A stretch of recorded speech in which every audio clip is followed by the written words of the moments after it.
Hello everyone! Today's video brings us to the Minnesota Zoo.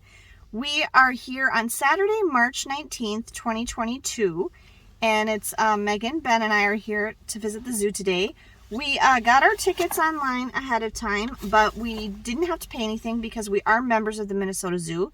So we get unlimited admission and free parking, and we are arriving at about 11:05 a.m. and it is very busy. I have not seen this many cars here in the parking lot at the zoo since before the pandemic started. So it's going to be a busy day. I'm hoping I'll be able to get an ECV because otherwise I'm going to be in trouble. Hopefully there's an ECV left for me. That'll be the first thing we do. And then I think the very next thing we're going to do is get lunch, because if there's lots of kids here today, like there usually is on Saturday, the lunchroom area will get very busy very quickly. So the earlier we can eat, probably the better. So come along with us as we explore the Minnesota Zoo. A quick note, we were hoping today that the farm babies had started. However, they have not. We saw on the banner as we came into the zoo just now that farm babies doesn't start till April 30th, which that seems late to me. I don't know. I feel like it used to start earlier, because I feel like we've come on our spring break in the past and they were having the farm babies. And our spring break certainly isn't ever in April at all. It's either in February, that's not spring, but, or March. So, I don't know, weird. But sorry we won't be able to show you the farm babies.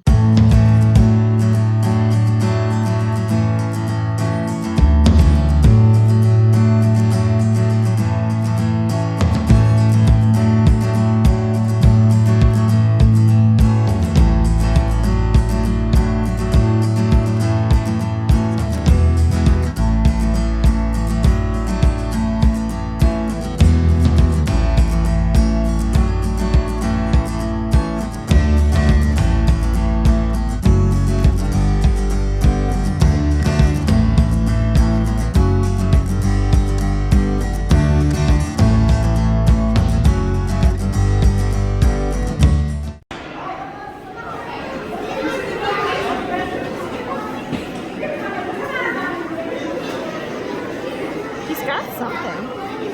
It's like a bracelet. It's a bracelet.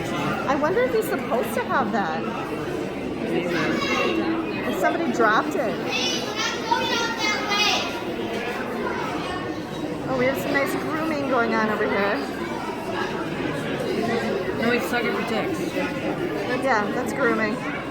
Oh. The one in front looks very relaxed. It's so nice that they do that for each other. I know.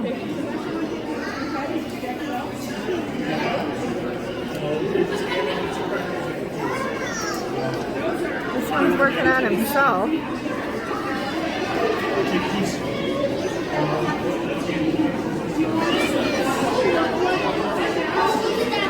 It's getting too ready. Take all the bugs off his hat.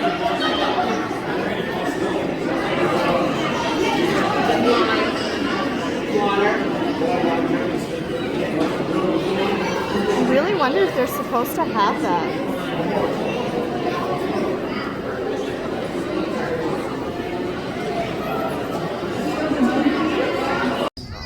It is very, very busy inside the cafeteria. I did get an ECV, no problem. They keep your driver's license here and charge you per hour when you get back. I think it's $10 an hour, is that right? There's two of the main restaurants that were inside are gone. They're like closed. So there's only really like two places to get food now. And you get a pager. I did get some fresh fruit. Ben got a water, Megan got a lemonade, and I got a Coke. We're sitting outside. It is quite chilly. It's just like barely above freezing. You can see the lake there is frozen and there are geese walking around on it. But we definitely didn't want to eat inside because there was a ton of people and lots of unmasked, unvaccinated small children. Okay, we're back inside now. We were eating outside there. To the right is the cafeteria. It's still very, very, very packed and busy. We're glad we ate outside, but we're freezing. Our hands were very cold, our fingers. But now we're going to the Tropics Trail, which is just up this ramp, and it's significantly warmer in here and more humid. So Ben is adjusting his clothes. You can see there are lots of little kids here today. We were saying that we think the zoo is very busy with local families that, you know, they work during the week and then they want to do something fun with their young children on the weekend. I am just a little troubled though. I mean, I know what the CDC says, but I don't take my advice from the CDC. I take my advice from the WHO and the American Medical Association. And I think these people should all have masks on, especially with all these young, unvaccinated kids. I do see some families that are wearing them, but not very many. Yesterday, I remember where I was. Oh, Uh-huh. I saw The cow? the child. A child had a surgical. Oh, His mother did. but the mom didn't. Huh.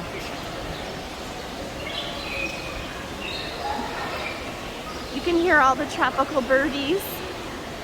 We didn't do this one last time because it was too Yeah, we did not do this. Yeah, Megan just pointed out we did not do the Tropics Trail last time because it was too hot. When were we here? We were here in the fall. Yeah. So when you get up here to the top of the ramp, oh, the birds are just like freely flying in here. Over there to the left, through these doors, is the theater where they have the bird show in the winter months, and the Minnesota Trail, which we'll do next, and the nice bathrooms that we like. And the Tropics Trail is here to the right.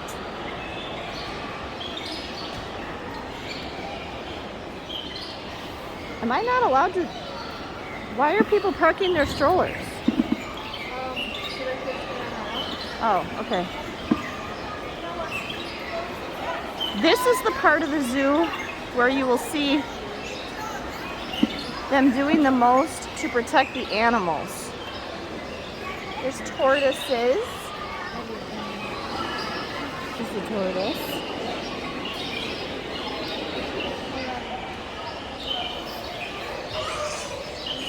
You love him?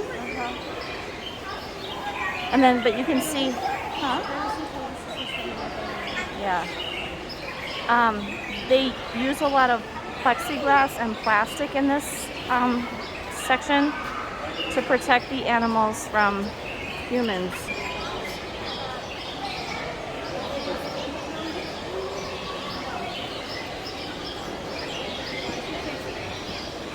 These are the lemurs, and are they even in there right now? Megan and I came and did a behind the scenes thing with the lemurs one time. Which ones are in there?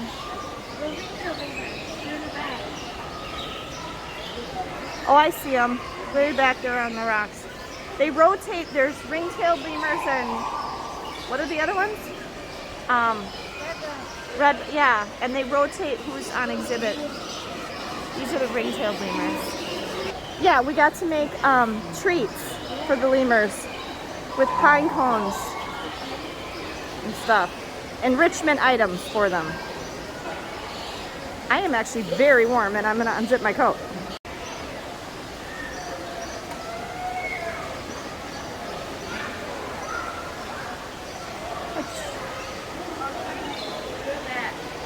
These are bats. They're perfectly fine. Yeah, I don't mind them as long as they're not in my attic. Over here, there's a tunnel. This little girl's probably gonna go in it. She's thinking about it. Yep, see? She went in the tunnel and she goes in that log under the Cerebus monkey. She can peek out. You might have seen her go by there. My kids, is there? My kid, no, there's one, it's further down, Meg. My kids are too big now, I think. Is there? Oh, there she is. I never knew that. But I really like the Cerebus, or Colobus, sorry.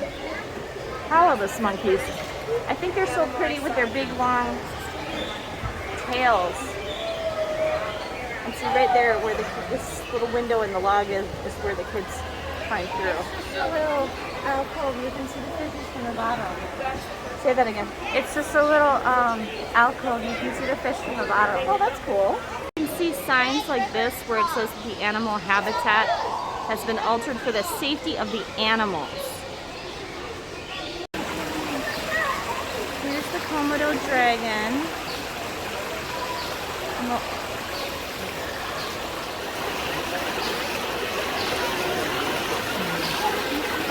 To give you a sense of size, that thing is about as long as I am tall.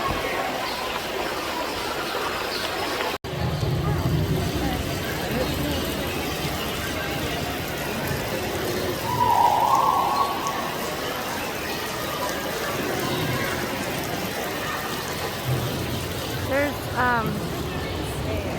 simulated rain right now. They even have like thunder sounds.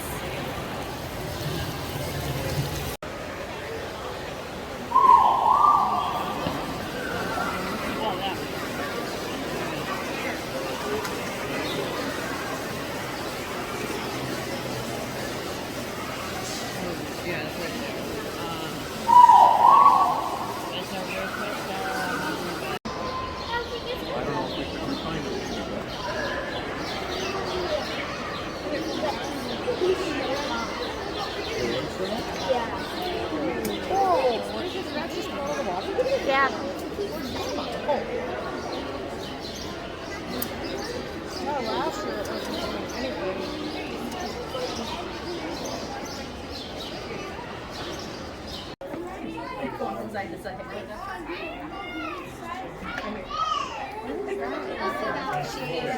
Which? Down in the portal. See the big black one?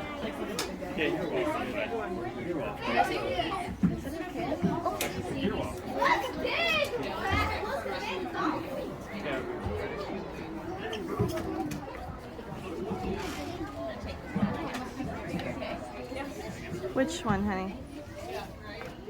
Oh, the blackfish there. Oh, I see. I don't know.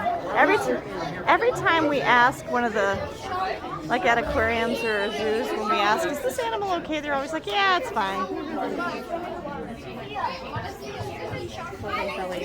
fine.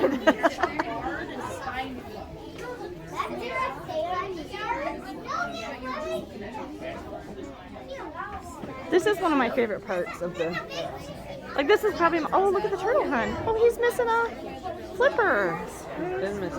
Oh, he was, wasn't he? Yeah.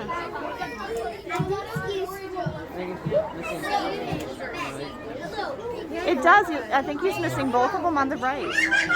He must have got injured and can't go back out in the wild.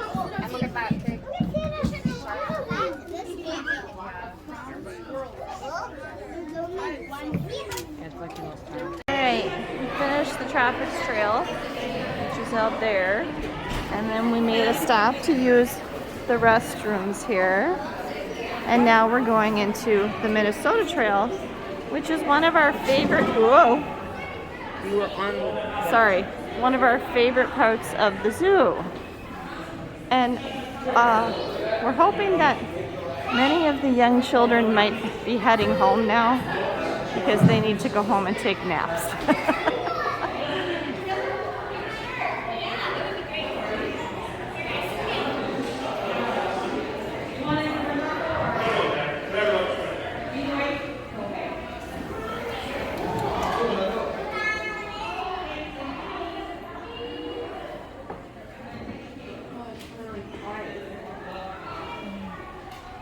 Ooh, I'm gonna zip my coat back up because we actually technically are going back outside. Ben was just saying we finally got away from the crowds and all the crying, screaming children. And it's very peaceful out here. It is very nice. It's the Beaver Lodge and the Beaver Dam.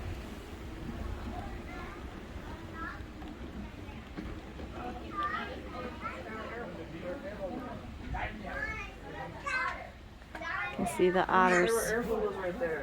Oh. What? The screen is off? Yeah.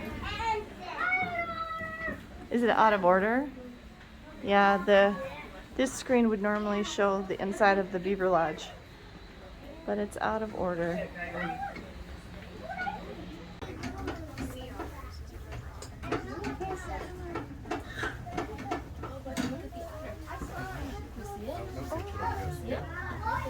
Stand in one place.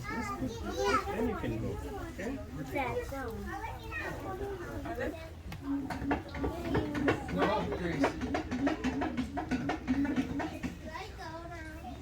Coyotes out today.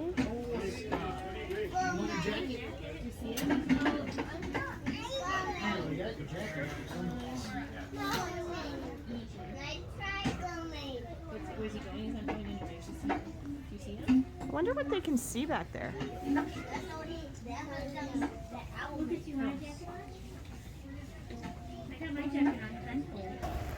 Hi, sweetheart. Hi. She's been running around for the past few minutes. I almost wonder if it's feeding time because he keeps going back there. I've noticed the animals in this section, the small ones, tend to pace a lot when they're hungry. Like they know what's coming. There goes. Back there again.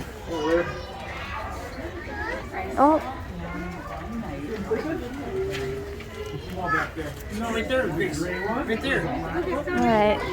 Earlier he stopped for a minute, but I don't think he's going to do that now. Alright, Ben has been eagerly waiting for us to get to this spot where you can see how your wingspan. Ben is almost the wingspan of a trumpeter swan. He's definitely bigger than a Canada goose. Yeah. Oh! It's hard because I have to lift up. Yeah, you're like a bald eagle, dude. Is the trumpeter swan the biggest? Yeah. I mean, Ben has like exceptionally long arms. I could like get a little book. Yeah. Hi there. Okay, we're outside now and we're making our way around the pond, lake. There's some ducks and geese over here, sharing the one little open part of the water. Everything else is still frozen. It's still very, very cold. This was supposed to be the warmest day of our 3-day trip, and I think it's definitely the coldest day. It was difficult to maneuver around inside in the zoo. There were a lot of young families, lots of strollers. But I want to give a quick note here for people in crowded, places, theme parks, zoos, any place where you go where there's a lot of people trying to get around and do stuff and look at things. Please be mindful of people with disabilities. There's a lot of reasons that people might be using a wheelchair or a mobility scooter like I am. For me, I literally can't walk because of my ankle, and there could be a lot of reasons that people need that. But something I don't think people are paying much attention to, please don't stop and stand right in front of someone in a wheelchair or right behind someone in a wheelchair or right in front or right behind someone in a mobility scooter, because we're stuck then. We can't move. We can only really go forward and backward. We can't go side to side. We have to take pretty wide turns, even backing up to kind of maneuver. And so, especially here like at the zoo where people are stopping and looking at exhibits of animals, I kept getting stuck. I kept getting, and I'd just have to sit there and wait for people to move.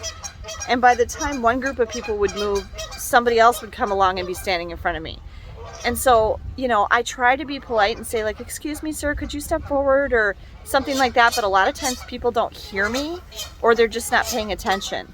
So if you can, when you're out and about, please try to be mindful of the people around you who are, have limited mobility and are depending on their wheels, if you will, to be able to get around. And remember that they can't maneuver around the same way that you can on your feet. So I would really appreciate that, and I'm sure that other people who have to use wheelchairs and scooters would appreciate it too. There's the geese out on the ice. There's the geese on the edge of the ice. Boy, they're like not happy about something. It's this one. And then this one we're calling Jesus Goose because he can walk on water. He was standing right there earlier. Yeah, he was like standing, like it's like he's on water.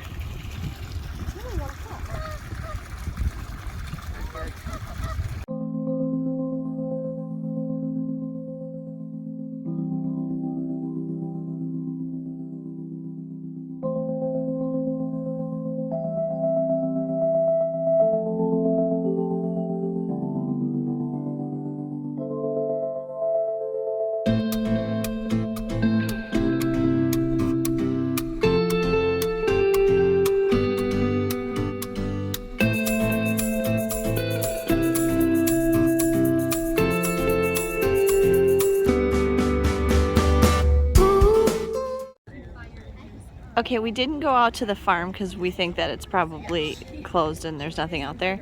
And the carousel was closed and the playground area was closed because it's probably like this. Look at these poor Asian wild horses standing here going, Why don't you go over there in the hills? what is this mud and what are we supposed to do with it? Oh, They look pretty dismayed. Like they don't know what to do. They don't even want to step in it. The one horsey has his hoof up. Like, I don't want to put my foot down. go over there. You can do it. Just go Yeah, in if the they go water. up on the Go hill. in the water, and then you'll be okay. You get it all off, and then you can go okay. I feel so bad for them. It's like they don't know what to do. You just gotta eat it. Oh, there he goes. He's not gonna eat that. Trying to eat the grass. Is there grass? Yeah, that little straw stuff. And there's a sewer right there. They look troubled. Oh, he lifted his leg up more. He's like, Our I don't. knees He's don't like, have he's like, issues. no, I don't want to touch it. Do you think they're cold? They're not cold. They have lots of fur. I mean, look at you can even see where they're shedding a little bit. Oh, horsey on the left is actually chewing something. Yeah, his daddy was on the floor. Why don't you go up there? Or did you all eat all that grass? They ate all of that, and so they had to come Maybe back. they're thirsty and they don't know what to do because the water is frozen. This is troubling. The Asian wild horses and Bactrian camels trade habitats on either side of this bridge several times each week. Here you can see the Bactrian camels are currently on the left side of the bridge. And on the right side of the bridge are the Asian wild horses in this habitat. Okay, that makes me feel slightly better because I really do feel really bad for the Asian wild horses standing in all that mud. And here the Bactrian camels over here have, oh that's right, the one had a baby. Is that the new baby? Yeah, it was in the news and on their social media that one of the camels, Jenny, just had a new baby. I think that's him lying in the middle. I can't remember what they named him. Baby camel. These are pronghorns, pronghorn antelope. Resting. Okay, baby, come here. There's another one. They get this nice big habitat.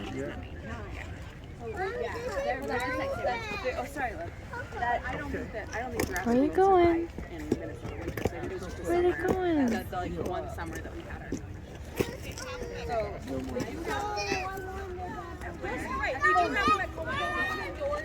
Oh, look. Kissing.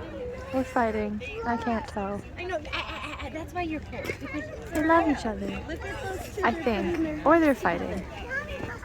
I can't tell. I don't want you to touch it. I think that one's male and that one's female. So it would make sense if they were, you know, kissing. Oh, see, they love each other. They might be sharpening what little antlers they have.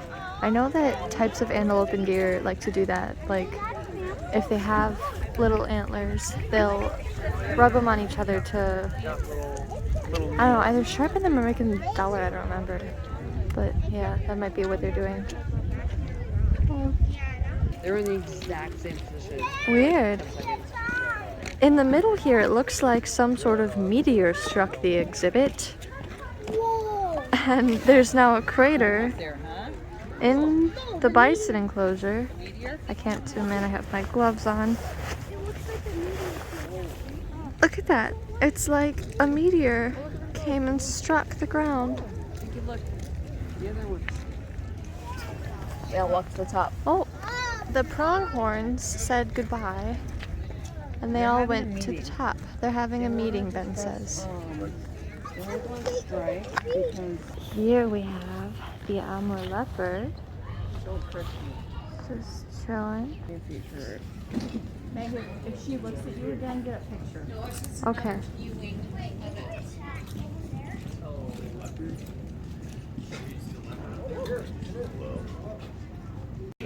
One of the grizzlies is up on the rock there, and another one is right over here in the water.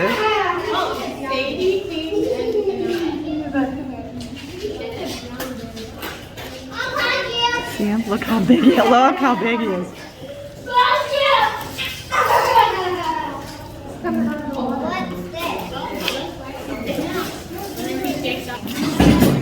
Okay. I'm surprised he's not shaking the water off. Yeah.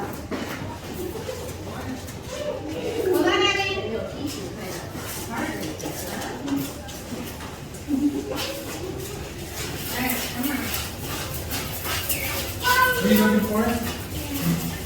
You were right here.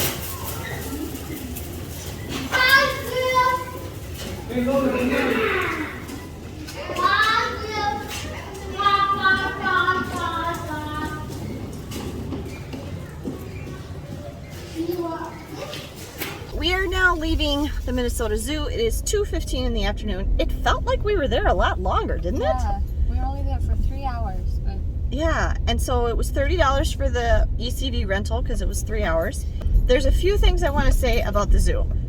First of all, and this is not just coming to the zoo, this is any popular attraction. I always say this, but I never recommend coming on weekends. Okay? Especially Saturdays. And that's one of the reasons I've been thankful that I've had the job that I've had in the past, and that I was a stay-at-home mom for a long time, and that my life schedule has been such that we really have almost always been able to do fun family activities and go to attractions on weekdays. Because anything you go to is always busier on the weekends. And it was definitely extremely busy at the Minnesota Zoo today. So I just think your enjoyment of an experience in a place is always going to be better when you're not battling crowds. And especially like here, it was, it was really difficult to move around and things with all the little kids running around, toddlers, and lots of strollers. Just gets very crowded. So that's one recommendation I have to you about anything when you're traveling anywhere. If you're going to a very popular place, try to go on weekdays if you can. And the other thing I think is true is, and I've seen other people say this too, is if you have to go on a weekend, Sunday is usually at least a little better than Saturday. Okay, second thing I want to tell you is we stopped to talk to one of the volunteers.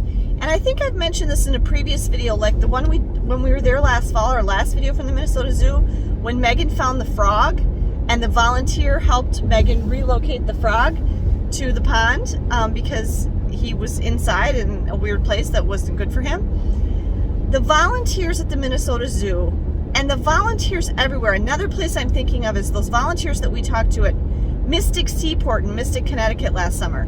Any place you go where they have volunteers, these are dedicated, highly knowledgeable people.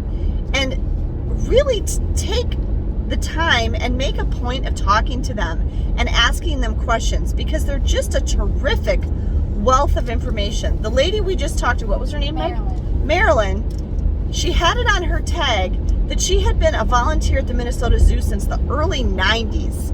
So this woman has been volunteering at the Minnesota Zoo for 30 years. And she was obviously a wealth of information. She seemed very pleased to talk to us. We asked her about the things we saw the snow monkeys playing with. Later we saw one with a silver ball. We wanted to know, were they giving metal toys to the snow monkeys? And she wasn't sure, but she said that we had a good eye for noticing that, and she definitely wanted to check on it because they do have to be careful about people dropping things into their exhibit. And then she was very excited to hear about all of the Minnesota Zoo behind the scenes enrichment programs that we have taken part in over the years.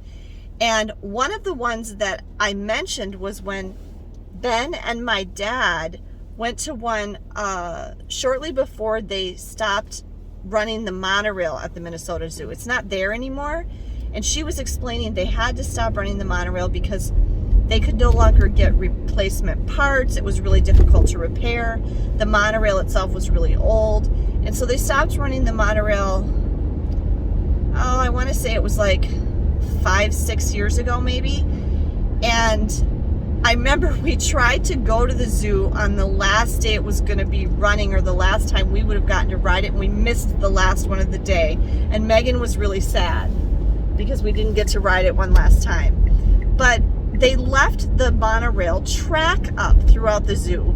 And at the time, and Marilyn confirmed this, I said, I remember them saying that it was just going to cost too much to take the track down. And she said, yeah, that's right. And so they just left it up. Well, she said now, sometime next month, like in April, she thinks, they're going to have a groundbreaking. They've decided to turn the monorail track into a like treetop trail where you're going to be able to go up there and walk and see things from up high.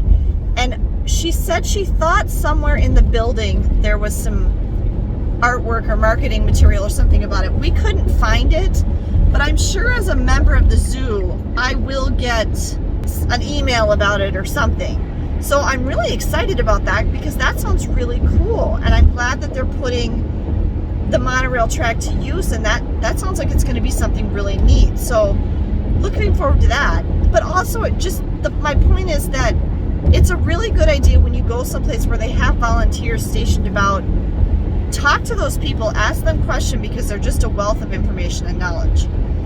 Okay, 2 more things I want to say. One is, not even the littlest kids. Kids look at people who are different. Kids take note of people who look or in some way different than them, and they're curious about it. A lot of little kids, and even older kids, like elementary school age, would be looking at me, and I can see the little wheels turning in their head, like they're wondering, why is this lady in that scooter machine thing? And one little kid who I talked to him and his mom and his brother and sister for quite a while, he blurted out right to me as I was coming past him, what is that? And so I stopped and explained to him what it was and why I was hurt and why I needed to use it. And I don't have a problem with that. And I think you'll find that most people who are differently abled or have something unique about them are perfectly happy to answer children's questions of genuine curiosity. You know, why do you have that thing on your arm? Or why does, whatever. What happened to your leg? Or, whatever it is. I understand that parents can feel embarrassed if their child blurts something out like that because they don't want to offend the person. But I don't mind at all. If a kid is staring at me and why are you in that scooter thing? I just explained to him. I told the little kid, I said I fell down the stairs and I broke both my ankles. And he's like, oh. And then his mom was like, oh my gosh, what's the recovery time for that? And then she was asking me some very intelligent questions. And so I'm sure she was curious too. But I think especially for me, because I'm a relatively young, slender looking person, that's not the typical type of person they would see in an ECV necessarily. And so I think kids are especially curious. The kids might also be curious, why is somebody in a wheelchair? Or why does somebody need crutches? Or why do you have that patch on your eye? Or whatever it is. And I don't think that parents should be afraid to ask for them or say, if my kid pointed somebody out to me and said, Mommy, why is that person that? And I would, if you have an opportunity to do so in a respectful, polite way, I think there's nothing wrong with, what, honey, I don't know, but we can ask them if you want to, and ask the person. I don't think that most people would mind answering simple questions for kids. Okay, and then the last thing, kind of along the same lines. Kids blurt out funny things all the time. And one of the things that kids blurt out when they're at the zoo is kids don't know what animals are, okay? And I feel very strongly, maybe this is the teacher in me, but we as parents, when we take our children places, and this is not just a zoo, this is any place that you go, every second you have with your children is a teaching opportunity. You are your child's first educator, and you have the opportunity, and I feel the obligation, to teach your child about the world. Okay? Don't let them just fumble through thinking the totally wrong thing. No, that sea otter is not a bear. No, the mountain tapir is not an anteater. Okay? These are just a couple of the ones I heard today. No, the Minnesota Zoo does not have giraffes. Okay? So when you hear your child say things, one of the most common ones, every time we're looking at the tortoises, you will hear kids say, oh, look at the turtle. It's not a turtle, it's a tortoise, and there's a difference, okay? And I feel like,